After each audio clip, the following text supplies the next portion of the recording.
A paz do Senhor, jovem. Lição número 7. Autenticidade e sabedoria. Para esta aula, os louvores sugeridos: 10, 330 e 440. Fica aqui comigo que você vai saber um pouco mais sobre a questão da sabedoria e também da inteligência. Verá que se tem ou não tem diferença entre eles. Entre essas duas questões, também te darei as respostas da hora da revisão. Texto principal. O temor do Senhor é o princípio da sabedoria, e a ciência do santo, a prudência. Provérbios capítulo 9, versículo 10. Resumo da lição: a verdadeira sabedoria proveniente de Deus é comprovada por boas obras e promove paz e justiça. Então aqui nós já temos uma questão muito interessante. Se a paz, ou melhor, se a sabedoria vem de Deus, ela precisa ter boas obras, promover a paz e também a justiça. Jó capítulo 28 nos diz uma questão muito importante que nós devemos ressaltar sempre. O temor do Senhor é a sabedoria, e apartar do mal a inteligência. Introdução.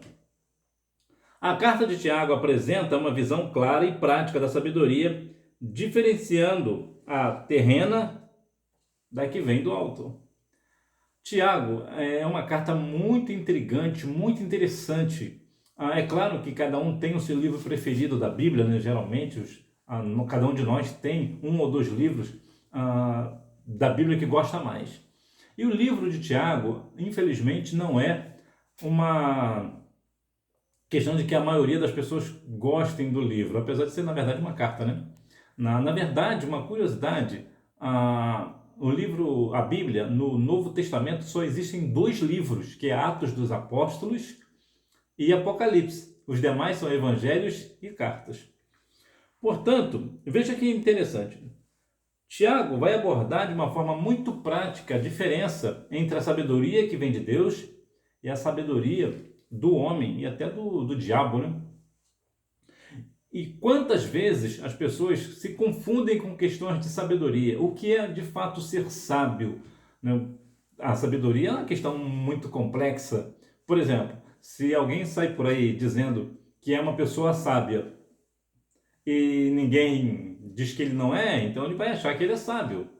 Então, talvez ele chegar aí falar para uma vaca que ele é uma pessoa sábia, a vaca não vai dizer nada, não vai responder nada, então ele de fato vai dizer que vai achar que realmente é sábio. E aqui cabe uma questão interessante. Não seja sábio aos seus próprios olhos. Não seja sábio ao seu próprio coração, ao seu bel prazer. Não pense que você é a pessoa sábia, ainda que você seja o que você não seja. Porque a sabedoria, ela vem de Deus. E como é que nós temos essa sabedoria? Vou te falar também na aula de hoje. A sabedoria autêntica, demonstrada mediante as boas ações. Aprendemos aqui que a verdadeira sabedoria não se limita ao conhecimento intelectual, mas é demonstrada por meio de boas ações. A sabedoria pode ser medida pelo caráter de uma pessoa. Então aqui temos aqui alguns pontos, parece que está entrando uma questão aqui interessante. Pois bem, vejamos.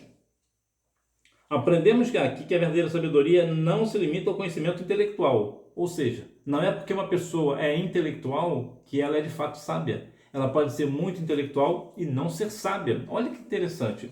Uma outra questão também é sobre o ponto de que a sabedoria não se limita ao conhecimento intelectual, né? Mas é demonstrada por boas ações. Então, quando uma pessoa está, por exemplo, infelizmente, ano passado, o Rio Grande do Sul passou por uma situação muito devastadora e também Mimoso do Sul, no Espírito Santo. Passou por situações parecidas, né? Ambas as cidades, né, tanto Mimoso do Sul, em Espírito Santo, como Porto Alegre, passou uma questão de inundação, né? Pessoas nas duas cidades, né, tanto em Espírito Santo, né, no estado do Espírito Santo, como no estado do Rio Grande do Sul, as casas no segundo andar, as pessoas estavam perdendo tudo. Então foi uma inundação só. E o que nós vemos ali? Uma grande devastação, infelizmente uma tristeza, né, profunda. Inclusive a minha família é de Espírito Santo, né, lá de Mimoso do Sul. Inclusive aparece uma igreja lá, uma igreja presbiteriana em Mimoso do Sul. Já estive nessa igreja em Mimoso do Sul. Então veja que o que nós vemos depois, durante nessa tragédia, pessoas praticando boas ações. O que é isso? Isso é sabedoria. Quando você pratica uma boa ação, você está sendo sábio. Agora eu quero falar para você uma questão aqui muito interessante que eu achei muito importante relatar, que é a questão de que sabedoria e inteligência são sinônimos. Eu discordo.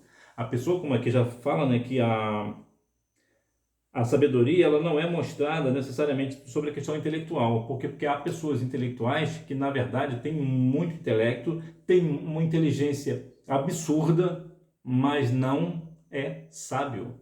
Sabedoria e inteligência até são parecidas, mas são diferentes, são questões distintas. Eu vou te dar um exemplo bem prático.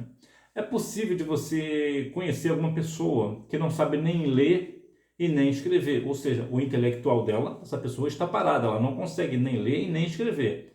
Então essa pessoa não é sábia, né? Não.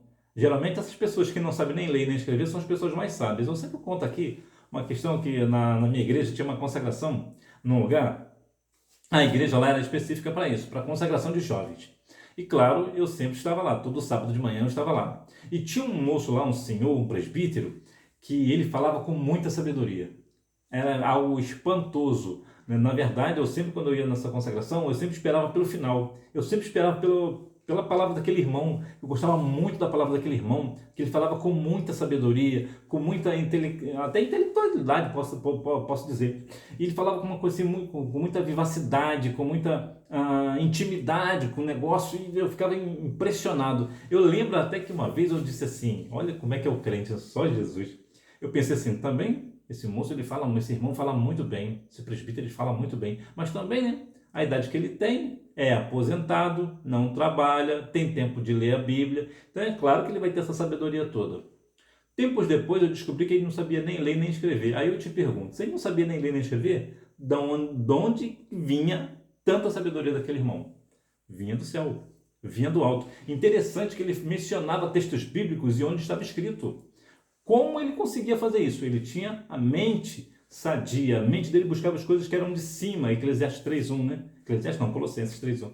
Então veja que, olha que interessante, uma pessoa ali que não sabe nem ler nem escrever, não é intelectual, mas tinha sabedoria. O meu saudoso pastor, meu primeiro pastor, né? Meu saudoso pastor, ele tinha uma certa leitura, mas não era aquela pessoa, e você fala assim, uma pessoa super intelectual. Não era, mas tinha uma sabedoria absurda. Então, inteligência não é sinônimo de sabedoria. Você verá muitas pessoas com muita inteligência, mas que são pessoas arrogantes, que falam coisas que não devem, e isso é o quê? É falta de sabedoria.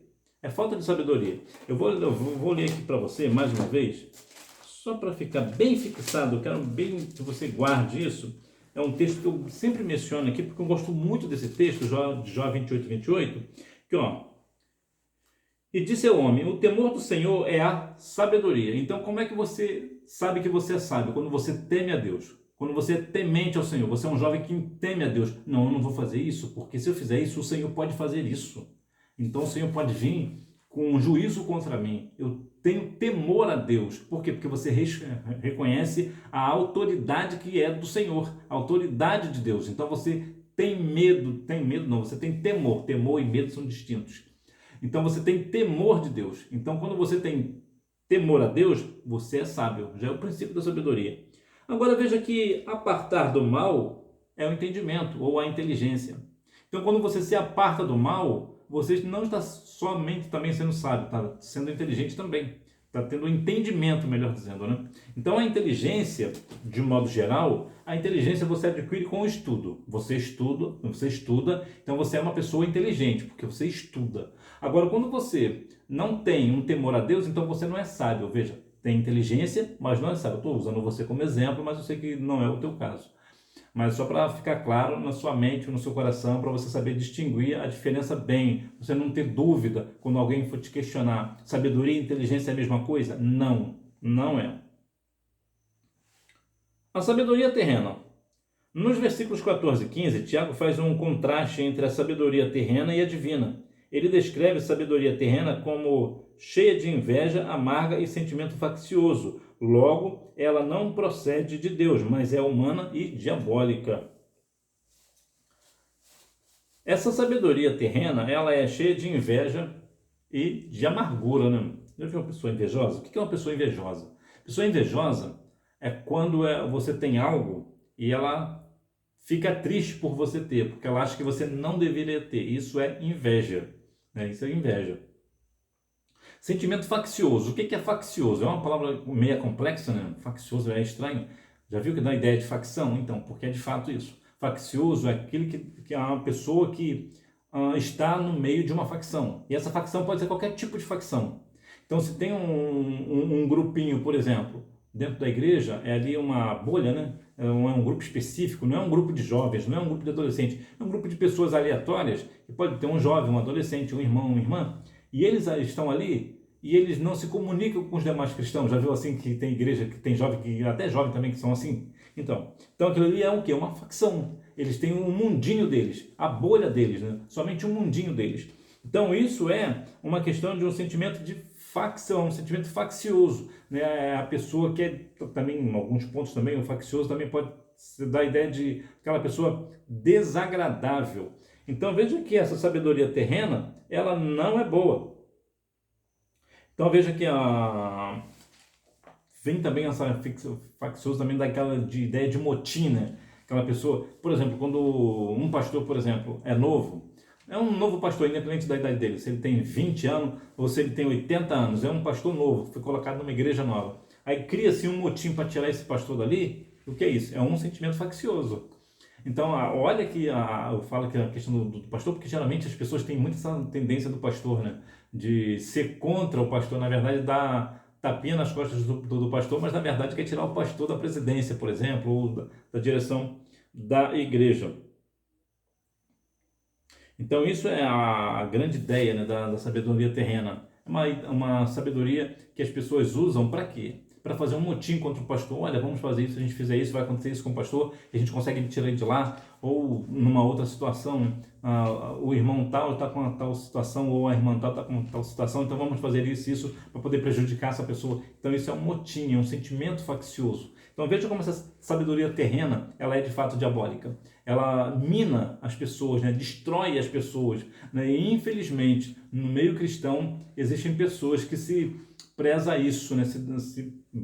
É assim, é dessa maneira. Então, infelizmente, são pessoas que nós devemos ter muito cuidado, orar por elas para que elas venham realmente a aceitar a Cristo com todo o seu coração, né? Porque só misericórdia, né? A origem da sabedoria divina. Tiago mostra que a sabedoria que vem do alto é pura, pacífica, amável, complacente, cheia de misericórdia e de bons frutos, imparcial e sincera. Ela tem sua origem em Deus e reflete seu caráter santo e amoroso. Como é a origem da sabedoria divina? Veja que é completamente diferente da terrena.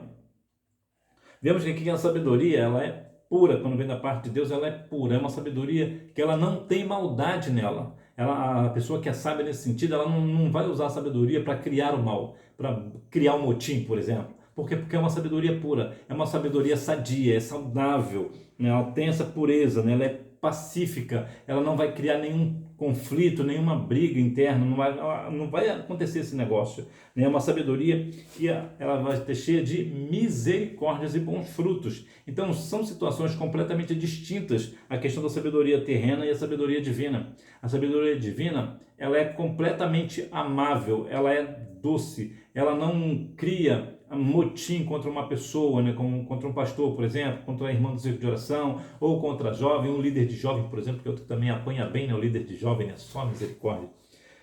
Então veja que aqui reflete o que? O caráter santo e amoroso do Senhor.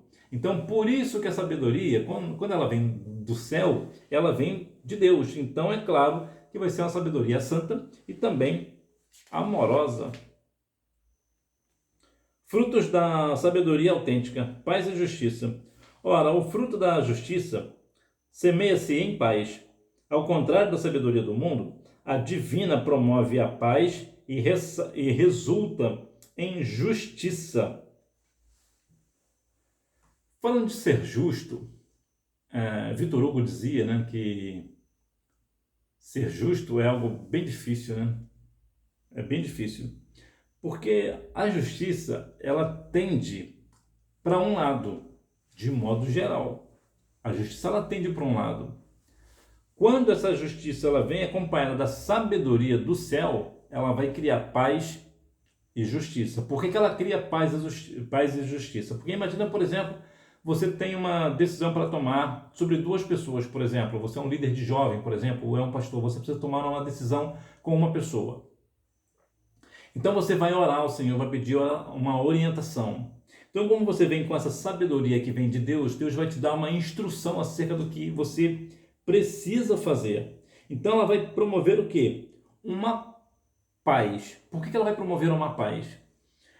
Porque ela vai trazer aquela ideia de que, como está, por exemplo, em uma briga, você vai trazer a sabedoria, vai conversar com um e vai conversar com o outro, então vai começar a ter uma harmonia. Quando tem harmonia, tem paz. Depois que as situações ali estão mais apaziguadas, vai entrar ali a questão da justiça. Por quê? Porque você vai poder avaliar tanto um lado quanto o outro lado, você vai ouvir os dois lados da moeda e assim você vai conseguir tomar uma decisão acertada. Eu já falei aqui em outras vezes, em outras ocasiões, eu vou te lembrar que essa questão da paz e justiça, principalmente a questão aqui da justiça, nesse sentido de briga, né, de porfia dentro da igreja, infelizmente acontece, é uma questão muito delicada. Na minha igreja, eu conto isso aqui muito, na minha igreja há muitos anos, tem cerca de uns 30 anos mais ou menos, ou um pouco mais, uma irmã do círculo de oração, ela foi disciplinada. Por que ela foi disciplinada? Qual foi o grande pecado que essa irmã cometeu? O pecado que ela cometeu foi porque ela casou com um homem e esse homem a traiu. Olha que situação. A mulher foi vítima de adultério no casamento, o esposo dela adulterou, ele foi disciplinado, claro, e ela também foi disciplinada justamente, unicamente porque foi traída. O que é isso? Falta de justiça. Porque algumas pessoas até hoje defendem, mas são a mesma carne, uma só carne. Nesse sentido, não. Nesse sentido, quem será punido ter a disciplina vai ser o esposo, porque foi o esposo que pecou. A esposa não pecou, então ela não precisa ser disciplinada. Muito pelo contrário, ela precisa ser apoiada, o que infelizmente não aconteceu com a irmã da minha igreja. Ela foi disciplinada junto com o esposo porque o esposo a traiu. Olha que situação. Porque a pessoa, no caso, julgou a causa, fez o quê? Não usou de sabedoria para ter ali paz e justiça. Agora essa irmã foi injustiçada, além de ser traída, né? Agora foi também injustiçada pela igreja. Então veja que é uma situação muito delicada. Essa irmã está conosco até hoje, né? Olha que interessante, ela está conosco até hoje. Mas é importante que as pessoas precisem ter uma direção nessa questão de disciplina para não haver esses tipos de erros gritantes, né? A questão da paz e justiça também tem esse outro ponto, né? Os pacificadores serão chamados filhos de Deus.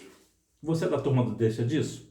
Já viu? No esporte, no futebol tem muito essa, né? A turma do deixa disso. O que é a turma do deixa disso aí para as meninas? Que geralmente as meninas não vão entender muito essa parte, né?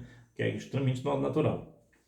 Quando num jogo de futebol tem dois times, claro, e por alguma causa, qualquer que seja a razão, há uma briga entre dois jogadores do mesmo time ou de times adversários, vem sempre um ou dois ou três e começa a separar a briga. O que é isso? Isso aí é a turma do deixa disso. É a turma que separa a briga. São o quê? Os pacificadores. E é assim que nós temos que ser. Nós temos que ser os pacificadores, não aqueles que botam umas lenhas na fogueira, né? Porque eu vejo de crente colocando mais lenha na fogueira só a misericórdia, né? Em situações assim, só a graça. Então é importante que você seja um pacificador. Não é que você vai ser uma pessoa que vai aceitar tudo, mas haverá coisas, há brigas. Por que duas pessoas que professam a fé em Jesus vai viver uma vida de brigas dentro da igreja? Não, você precisa apaziguar. Você podendo apaziguar, você precisa fazer isso também. Né? Esses são os que procuram unir as pessoas para que alcancem harmonia e paz.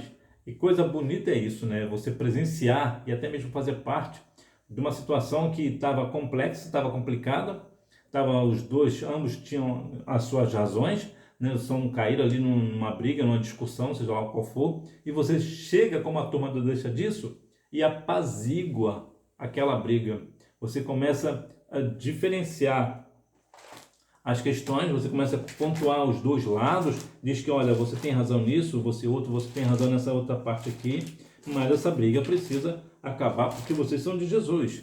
E aqueles que brigam, de maneira nenhuma, vai para o céu, né? Com briga a gente não vai entrar no céu de maneira nenhuma, né? Então é preciso ter muito cuidado com essa questão. Provérbios capítulo 15, no versículo 1 nos diz assim, ó: a resposta branda desvia o furor, mas a palavra dura suscita a ira.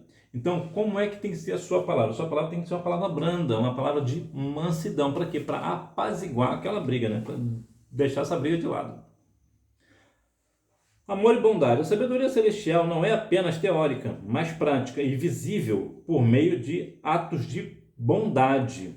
Jesus ensinou sobre a importância da misericórdia, dizendo: bem-aventurados os misericordiosos, porque eles alcançarão misericórdia. Então, a sabedoria celestial, ela vem muito nessa questão da prática, né? Não é somente a questão da palavra, né? Eu sou uma pessoa que sou sábio. Não é bem por aí o negócio. Essa sabedoria celestial, ela vai ficar muito notória quando haver boas ações, né? Ações de bondade. Quando você parte do princípio que você precisa ser bom para alguém e você começa a ser bom para alguém, para uma questão específica, né? Você age de bondade. O que é isso? Isso é sabedoria. Saber ser bom é uma questão de sabedoria. E também sobre a questão da misericórdia, porque os misericordiosos alcançarão misericórdia. Eu vou sempre lembrar aqui sobre a questão da misericórdia. Ainda ontem eu ouvi uma pessoa dizer que graça e misericórdia são a mesma coisa. Não são, são questões distintas. Eu não pude corrigir, claro, não falei, e não é porque eu sou o dono da razão disso daquilo, é porque é bíblico, porque realmente eu não estava presente no momento, eu apenas ouvi depois. A graça é um presente que você não merece, mas você recebe. Olha, você não merece a graça, eu também não mereço a graça, mas recebemos a graça da salvação. Salvação, ela é um presente dado por Deus para nós. Nós merecemos a salvação? Não, nós não merecemos. Mas Deus, por sua infinita graça, Ele nos concede. E a misericórdia, o que é? A misericórdia é quando você merece receber um castigo e você não recebe. Ou seja, a misericórdia é um castigo que se merece, mas que não se recebe. Você merece aquele castigo. Você foi uma pessoa, né, que não foi bondosa, não teve misericórdia com ninguém. Você foi uma pessoa difícil, você foi arteiro, foi levado, né? Então, você merece um castigo? Sim, merece, mas o seu pai ou a sua mãe não aplica esse castigo. Isso é misericórdia. Então, quando você vê uma situação que uma pessoa até errou com você até pode, a pessoa até merece um castigo, você castigar essa pessoa, dar uma punição para essa pessoa, mas você não pune, isso é misericórdia. Você teve compaixão dessa pessoa, teve misericórdia. Aí sim, compaixão e misericórdia, aí sim eu concordo que sejam questões parecidas, né? Sejam realmente sinônimos, né? Sinceridade e imparcialidade, né? Que o negócio vai engrossar, né? A sabedoria autêntica é imparcial e sincera. Isso significa que ela não é tendenciosa ou hipócrita, mas sim honesta e justa em todas as circunstâncias. Veja que tem uma questão aqui sobre a questão da imparcialidade. Nós vivemos hoje num mundo cheio de parcialidades. O que é isso na prática? Eu vou falar aqui sobre a questão do futebol, porque futebol, de modo geral, a maioria dos jovens e das jovens entendem bem, né? Tem pelo menos uma noção boa. Você certamente deve torcer para um time específico. Se você quiser deixar aí o seu time de coração aí nos comentários, você tem aí liberdade para isso, você se sentir à vontade. Quando o seu time tem um jogo específico do seu clube, do coração, ele joga muito bem e perde o jogo, o que você vai falar? Meu time jogou muito melhor, mas perdeu o jogo. Da mesma forma, quando ele jogar muito mal, péssimo, estava péssimo a atuação dos jogadores, mas venceu a partida, o que você fala? Olha, o meu time hoje foi péssimo, não jogou nada, deixou muito a desejar e venceu. Mas venceu injustamente. O outro time merecia vencer. O que é isso? Você está sendo imparcial, ou seja, independente se é o teu time do coração ou não, você vai aplicar ali a justiça. Você está sendo correto, você está sendo honesto, o que nós chamamos também hoje, as pessoas hoje chamam de clubismo, né? Quando uma pessoa torce por um time A, por exemplo, e independente do que o time A faça, ela acha que está certo. Então isso é clubismo. É a pessoa quando só fala do seu clube, né? Que o clube dela está certo. Então quando você começa a dizer, olha, meu time jogou mal, mas venceu o jogo injustamente. Outro time merecia vencer. Você está sendo imparcial. E isso é muito importante quando nós somos imparciais, porque isso nos dá a credibilidade. Credibilidade. Quando eu trabalhava numa rede de supermercados, perto da minha casa, as pessoas sempre perguntam, né? Ô moço, isso aqui é de verdade mesmo? Isso aqui é bom? E eu sempre era imparcial. Não, isso aí não é bom não. Agora aquele lá é melhor. Por quê? Porque eu conhecia tanto um quanto o outro, né? Um produto X ou outro produto X. Eu conhecia, então eu podia falar qual era bom e qual era ruim. Para que serve um e para que serve outro. Para que eu vou falar que aquele produto que ela está querendo levar é ruim, é bom se ele é ruim? Eu estou enganando a pessoa. Então eu preciso ser imparcial, independente se a pessoa vai comprar ou não, eu preciso falar a verdade, eu preciso ser imparcial. Então veja aqui uma questão lá em Lucas, capítulo 18, versículo 1, fala lá sobre a questão do juiz eunuco. O que aquele juiz dizia? Até que não temia nem a Deus, mas ele fez justiça para aquela mulher. O que ele aplicou ali? Ele aplicou a imparcialidade. Ele poderia deixar aquela mulher para lá, porque aquela mulher ia dar para ele nada, não tinha nenhuma importância para ele, nem Deus para ele tinha importância. Mas o que ele fez? Ele aplicou a justiça, ele foi imparcial. Então nós devemos ser assim, imparciais. Quando eu erro, eu preciso admitir que eu estou errado. Da mesma forma, quando eu acerto, eu preciso também dizer que eu estou certo. Eu tive o prazer de ler a biografia de Billy Graham, e uma das coisas que eu achei assim, muito interessante na vida de Billy Graham é que ele falava dos erros com o mesmo vigor que ele falava dos acertos. E é importante que nós venhamos, realmente, eu pequei nisso daqui, eu errei nisso. E é interessante quando você admite os seus erros, porque quando você admite os seus erros, você vai ser punido do mesmo jeito, né? Você, admitindo ou não, você vai ser punido. Mas quando você admite que você errou, que você pecou, a tendência é que o teu castigo diminua.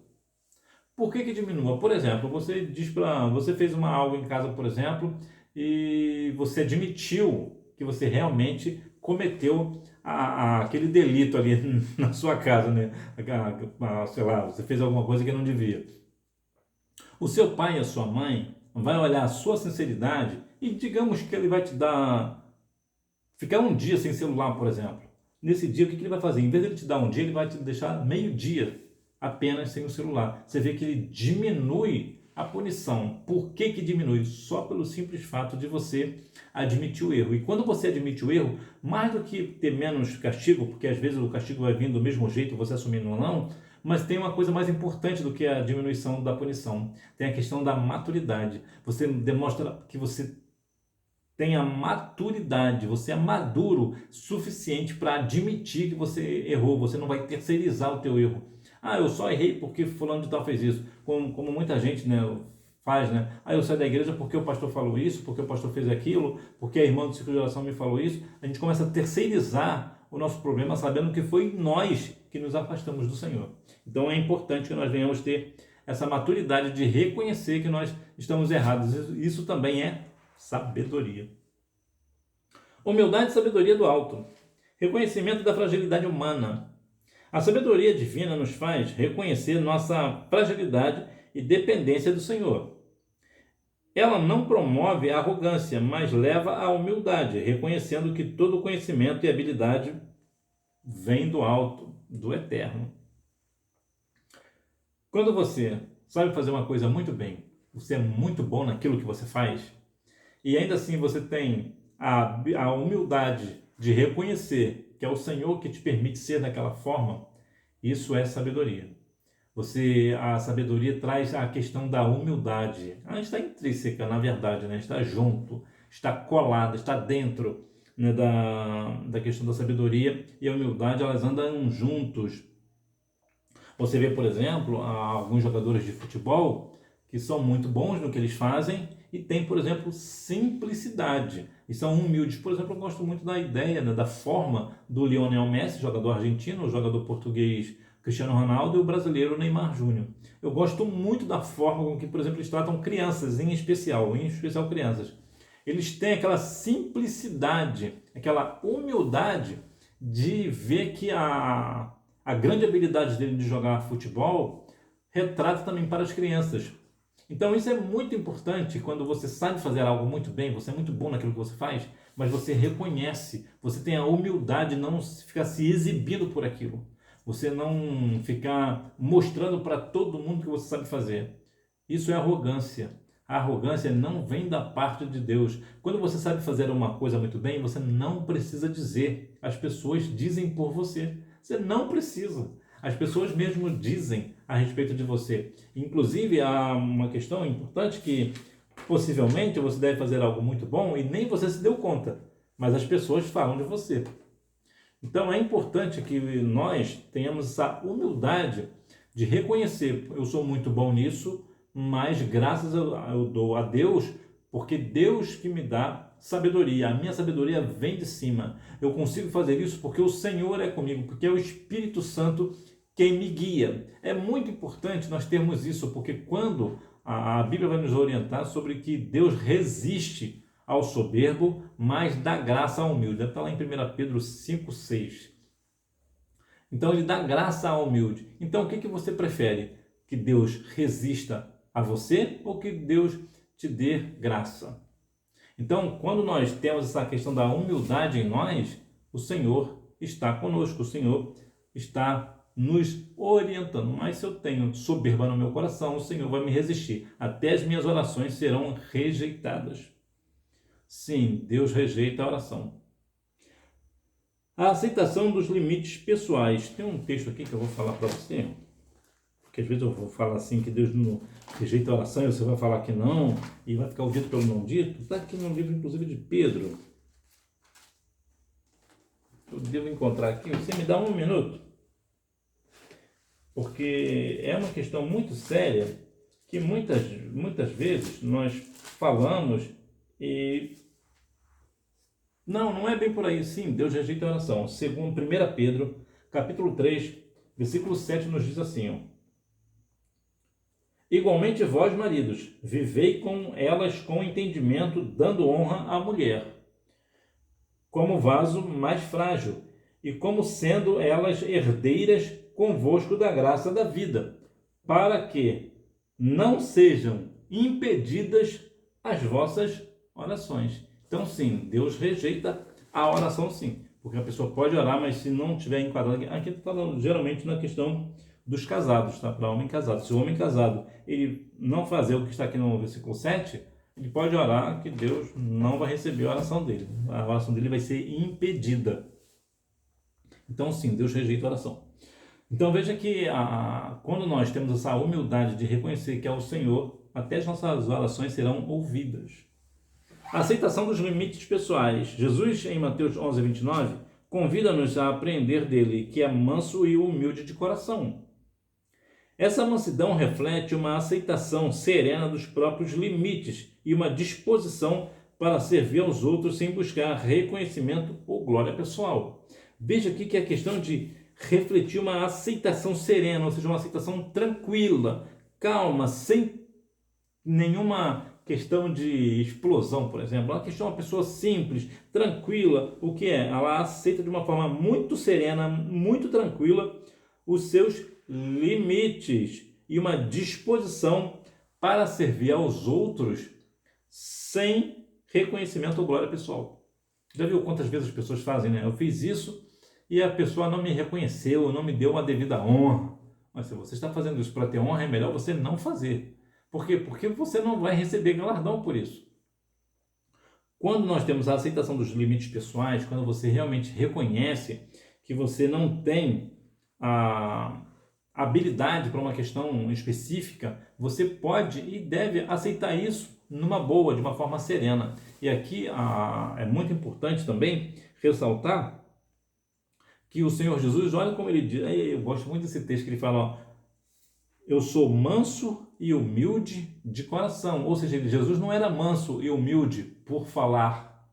Ele não era manso e humilde para mostrar para os outros que ele era. Ele não era manso e humilde na frente dos outros, mas por trás só a misericórdia. Não, quando Jesus disse que eu sou manso e humilde de coração, ele está dizendo que ele era manso e humilde na essência. Era a essência dele, ele era humilde e manso. Aí tem aquela questão daquelas pessoas que vão falar sobre João 2,15, né? Que fala que Jesus pegou um chicote lá e expulsou o povo do templo, e é bom lembrar que Jesus não chicoteou, ele apenas usou o chicote para assustar. É bom deixar claro porque a Bíblia não menciona que Jesus chicoteou. Jesus disse apenas, a Bíblia menciona apenas que Jesus pegou o chicote e expulsou eles do templo.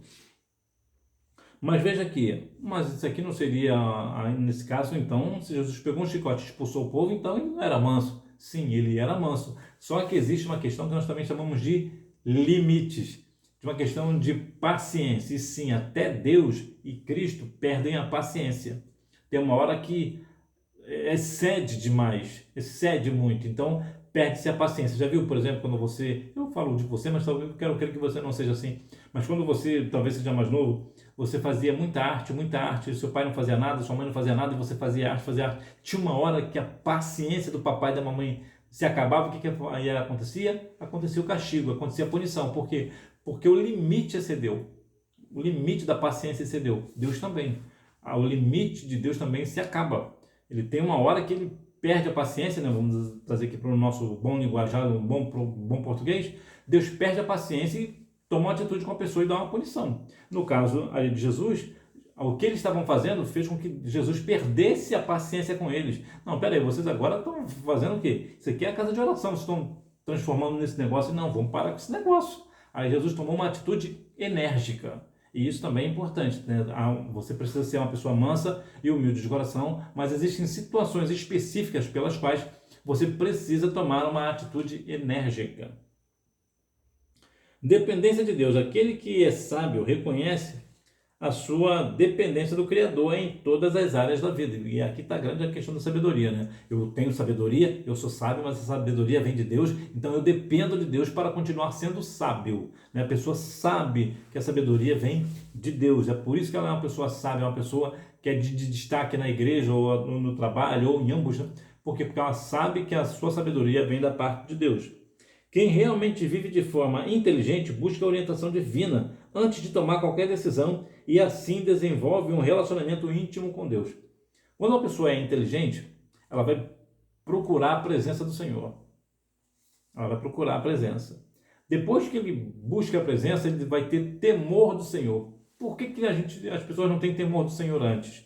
Porque nós só temos temor do Senhor quando nós sabemos quem Ele é. E qual é a diferença de temor e medo?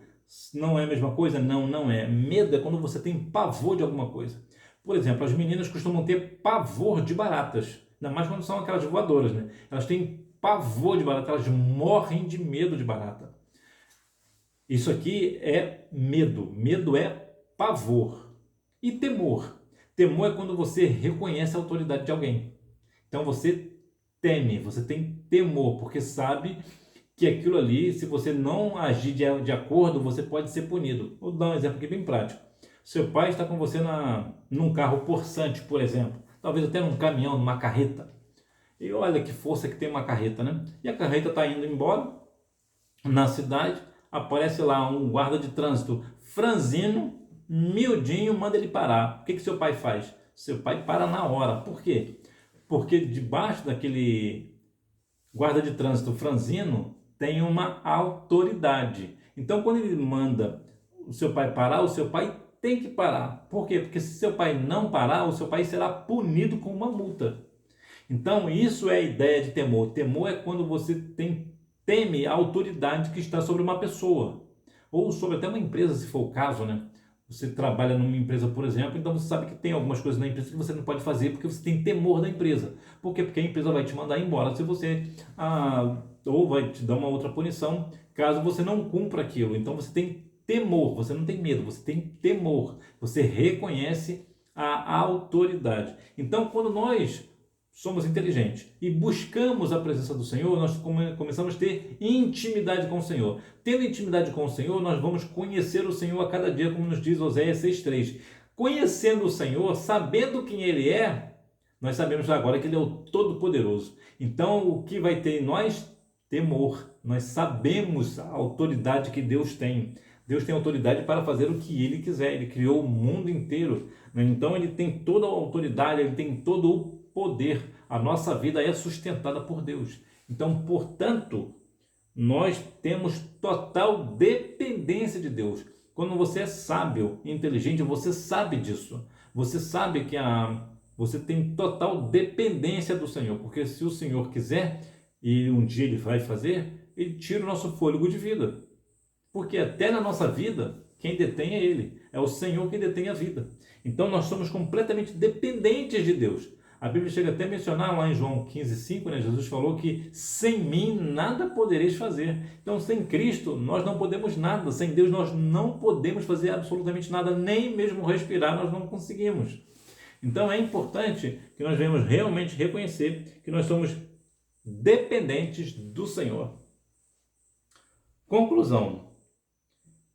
Como cristãos, somos chamados a buscar a sabedoria divina, permitindo que ela transforme nossas vidas de maneira que venhamos a refletir o caráter de Cristo. E aqui cabe uma questão, né? A questão do caráter.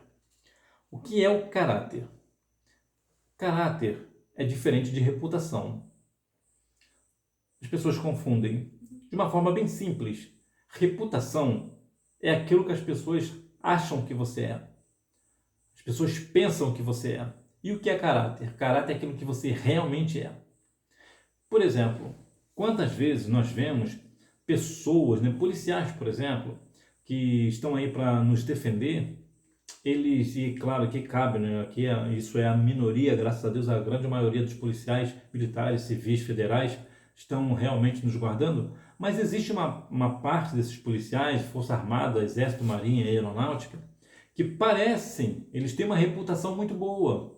São pessoas das Forças Armadas, são policiais. Mas qual é o caráter deles? Na verdade, são pessoas que têm um caráter de corrupção. Eles roubam, eles fazem até coisas que eles não deveriam fazer, deveriam proteger a sociedade, mas na verdade estão matando a sociedade. Então, o que é isso? Isso é a diferença de caráter e de reputação. Reputação é quando você tem uma imagem de uma pessoa, por exemplo, você acha que aquela pessoa é uma pessoa... Vamos pegar aquela ideia aqui do pastor, né, na questão espiritual. Você acha que um determinado pastor é um homem de Deus. Ele prega muito bem, ele fala muito bem, ele se veste muito bem, ele fala como cristão, ele é uma pessoa que quando prega as pessoas sentem a presença de Deus, é uma coisa maravilhosa. Então a reputação dele é uma reputação maravilhosa, é uma reputação de um homem de Deus. Mas o que ele faz na verdade? Ele bate na esposa, espanca filho. Então o caráter dele é de espancador e a Bíblia condena o espancamento. Então veja que são questões diferentes. Então nós devemos retratar o quê?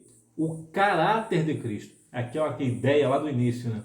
Manso e humilde de coração, é a essência. Aí eu te pergunto, você não precisa me responder. O que está no seu coração? O que está no seu coração, jovem? Quais os seus pensamentos? O que você tem pensado? Você tem buscado as coisas que estão de cima? Pensado nas coisas que estão de cima, como diz Colossenses 3:1? Ou você está perdido nos seus próprios pensamentos e completamente querendo adorar dois deuses, né? A Deus e ao adversário? O que você está fazendo? O que você tem pensado? Qual é o seu caráter? O que você está fazendo quando ninguém está te observando? Quando o teu pastor não está perto de você? Quando o seu pai e a sua mãe não estão perto de você? Quando seus irmãos não estão perto de você? Quando você está sozinho dentro do quarto ou sozinha dentro do quarto? O que você tem feito lá? Não precisa me responder. Eu quero apenas que você reflita sobre esse negócio. Porque se você faz algo no teu quarto que não é orar, não é o que Jesus disse? Entra no seu quarto, fecha a porta e ora. Não é isso? Mas se você está fazendo outra coisa que não é a vontade de Deus, pense, repense e deixe este negócio de lado. Isso não é para você. O que você precisa refletir é o quê? O caráter de Cristo. É realmente quando as pessoas veem você, veem que realmente tem Jesus na sua vida. Jesus faz toda a diferença na sua vida. Por quê? Porque você é um jovem, é uma jovem diferente. Você não é melhor do que as pessoas do mundo, do que as pessoas que estão no mundo. Você é uma pessoa diferente. Mateus 5,3 diz que você é o sal do mundo, né? E o que o sal faz? O sal, ele tempera, ele dá sabor. Ou seja, quando você chega, o ambiente muda. Por quê? Porque a sua presença muda o ambiente. Por quê? Porque você é uma pessoa do Senhor. Você é uma pessoa que reflete de fato o caráter de Cristo. Hora da revisão. Número 1, por meio de boas obras. Número 2, sabedoria e inteligência são sinônimos, referindo-se à capacidade de viver bem, segundo os princípios bíblicos. Em outras palavras, sabedoria é o conhecimento posto em prática mediante as atitudes. Mas, como eu falei durante a aula, sinônimo, né, que é a mesma coisa, né? A sabedoria e a inteligência, para mim, não são sinônimos. Número 3, paz, justiça, amor, bondade, sinceridade e imparcialidade. Número 4, a sabedoria divina nos faz reconhecer nossa fragilidade e dependência do Senhor. Número 5, em Tiago 1,5, somos encorajados a pedir sabedoria a Deus, que a dá liberalmente. Deixa eu te falar uma coisa, já que você ficou aqui comigo até agora, vou falar uma coisa que aconteceu comigo sobre a questão de sabedoria. É uma questão bem pessoal e eu não costumo falar isso, acho que nunca comentei sobre isso. Quando eu voltei para Jesus, eu achava muito bonito as pessoas pregando. Eu achava que tinha como referência o pastor Nilson do Amaral Fanini, que era o pastor presidente da Liga Mundial das Igrejas Batistas. Achava muito bonita a forma como ele pregava. Tive até a oportunidade de estar junto deles em uma certa ocasião. Mas eu não conseguia, eu não tinha entendimento da palavra. Eu ouvia pregações, estudo, ia para a igreja e não conseguia compreender absolutamente nada. O que foi que eu fiz? Eu fiz o que a Bíblia menciona aqui no livro de Tiago. Peça sabedoria a Deus, que Deus dá de forma liberal e não lança em rosto. Então, o que eu comecei a fazer? Eu comecei a estudar a Bíblia e pedir a orientação a Deus, pedir sabedoria ao Senhor. E eu melhorei bastante de uns tempos para cá, né? Desde quando eu voltei para Jesus até hoje, eu melhorei bastante. Eu tenho muito conhecimento bíblico? Não, eu não tenho. O meu conhecimento bíblico, ele é aquilo pela qual eu desenvolvo. Porque, de acordo com a minha busca, se eu buscar muito, é claro, eu vou saber um pouco mais. Mas eu melhorei demais. Hoje, a maioria das vezes, né, os textos que eu tinha muita dúvida, hoje eu não tenho mais. Deus me esclarece. Às vezes tem até textos bíblicos que eu não lembro mais, eu falo alguma coisa do texto e eu começo a me lembrar, o Senhor começa a me dar uma sabedoria dentro daquele texto. Por quê? Porque eu peço a Deus. E quando você pede sabedoria da palavra a Deus, isso alegra o coração de Deus. Por quê? Porque quando você não está pedindo uma sabedoria para ser rico, por exemplo, ou para fazer isso ou para fazer aquilo, você está pedindo sabedoria para entender a palavra do Senhor. E hoje eu tenho muita facilidade não somente de entender a palavra, mas também de praticar a palavra. É claro que nós não conseguimos, de modo geral, em todo o tempo, viver a palavra em toda a sua autenticidade. Não é possível, porque tem situações que nos impede, tem situações difíceis, realmente complicadas, delicadas, que você começa a ficar travado, até as questões da vida acabam tirando você um pouco do foco. Mas, de modo geral, eu tenho como eu vou dizer, uma conduta muito boa se for comparada de quando eu comecei. Quando eu comecei era só misericórdia. Os meus líderes, né, o líder de jovem, meu pastor presidente, eles tiveram muita paciência comigo, meus dirigentes, porque eu era muito explosivo. Eu era extremamente, eu não conseguia lembrar de um texto, falar do texto, eu falava que não era daquela forma, e o Senhor começou a me dar sabedoria, por quê? Porque eu busquei a sabedoria de Deus para entender a palavra. Por isso, hoje eu tenho uma facilidade muito maior para entender a palavra do Senhor. E é muito interessante que você faça o mesmo, se caso você não tenha, se você tiver aí essa mesma dificuldade que eu tinha, né, de compreender a palavra, peça sabedoria a Deus, que Deus te dará sabedoria e não vai lançar em rosto, né? Ou jogar na cara, como as pessoas dizem hoje, né? O palavreado aí, jogar na cara, porque Deus tem prazer naquela pessoa que pede sabedoria. Lembra de Salomão? Salomão tinha tudo na mão, né? Deus virou para ele e disse: me pede o que você quiser que eu vou te dar tudo. Só você pedir. Ele podia ter pedido várias coisas, inclusive riqueza, né? O que ele pediu? Sabedoria. Então, quando você pede sabedoria do Senhor, veja que o Senhor acrescentou no pedido de Salomão riquezas, apesar dele não ter pedido. E justamente por ele não ter pedido riqueza foi porque o Senhor deu. Então, não peça riquezas a Deus, porque a riqueza, a Bíblia diz que a boca fala do que está cheio o coração. Então, se o seu coração está na riqueza, você vai falar de dinheiro, você não herdará a vida eterna. Eu não estou dizendo aqui que você não pode ter dinheiro, não é isso. É a questão eu só penso no dinheiro. Lembra lá de 1 Timóteo 6,10? Que o amor ao dinheiro é a raiz de tudo mal, ou seja, quando a pessoa tem amor somente ao dinheiro, essa pessoa vai se perder. Então não é que você não tenha dinheiro, não tenha dinheiro, não é esse o ponto. É o ponto aqui, você não pode botar o dinheiro como prioridade na sua vida. Então, qual é a prioridade que você pode e deve colocar na sua vida? Pedir a Deus sabedoria da palavra para você ensinar a palavra corretamente, para você pregar a palavra com sinceridade, para você evangelizar através da palavra de forma autêntica, ou seja, você terá uma sabedoria autêntica na palavra, o nome do Senhor será glorificado e você terá muita felicidade na sua vida, porque quando você sabe da palavra, conhece a palavra e pratica a palavra, você evita vários problemas, inclusive problemas financeiros. Então que Deus em Cristo continue abençoando a sua vida e você me vê na próxima aula, se Deus quiser. Seja sábio. Fica na paz.